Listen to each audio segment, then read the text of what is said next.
প্রিয় শিক্ষার্থী, আজকে ত্রিকোণমিতির আরেকটি গুরুত্বপূর্ণ সমস্যা নিয়ে আমরা আলোচনা করব, সেটির সমাধান আমরা করব। সমস্যাটি হলো cot θ plus cos θ equal a, cot θ minus cos θ equal b হলে প্রমাণ করো যে 1/16 into a square minus b square তার হোল স্কোয়ার ইকুয়াল ab। এই সমস্যাটি অনুরূপ অনেক সমস্যা একই রকম, এগুলো আমরা প্র্যাকটিস করলে আরও লোকটা আমরা করতে পারবো।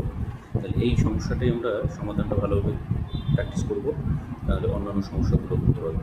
তাহলে চলো সমাধান। এখানে লেফট সাইড তুলে নিই যে 1/16 into a square minus b square তার হোল স্কোয়ার। 1/16 এর মান বসিয়ে দিই, cot θ প্লাস cos θ তার হোল স্কোয়ার, b এর মান হলো cot θ মাইনাস cos θ তার হোল স্কোয়ার, বাইরে আবার স্কোয়ার আছে। এখানে আমরা এটাকে যদি b চিন্তা করি, a plus b whole square minus a minus b whole square হয়, তাহলে আমরা সেই অনুসিদ্ধান্ত অনুসারে লিখতে পারি, 4ab এর অনুসিদ্ধান্ত অনুসারে। তাহলে এখানে a plus b whole square minus a minus b whole square অর্থাৎ হলো 4ab, ab বলতে অর্থাৎ cot θ ইন্টু cos θ স্কোয়ার। তাহলে এখান থেকে 1/16, তাহলে স্কোয়ার করলে এটা into 16 cot square θ into cos square θ। এই 16 কেটে যায়, আর তাহলে শুধু থাকে কি cot স্কোয়ার θ। এই cos স্কোয়ার θকে আমরা 1 মাইনাস sin স্কোয়ার θ লিখতে পারি।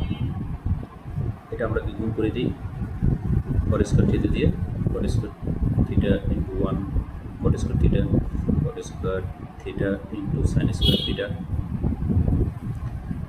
তাহলে আমরা এই cot স্কোয়ার θ cotকে আমরা cos বাই sin লিখতে পারি, cos square θ by sin square θ into sin square θ। এখন আমরা এই sin স্কোয়ার কেটে যায়, তাহলে থাকলো cot square θ minus cos square θ, এটা কেটে দিতে পারি। তাহলে a স্কোয়ার মাইনাস b স্কোয়ারের সূত্র অনুসারে আমরা লিখতে পারি cot θ plus cos θ into cot θ minus cos θ, অর্থাৎ cot θ প্লাস cos θ ছিল হলো আমাদের a, cot θ মাইনাস cos θ ছিল হলো b। সুতরাং a b equal right side.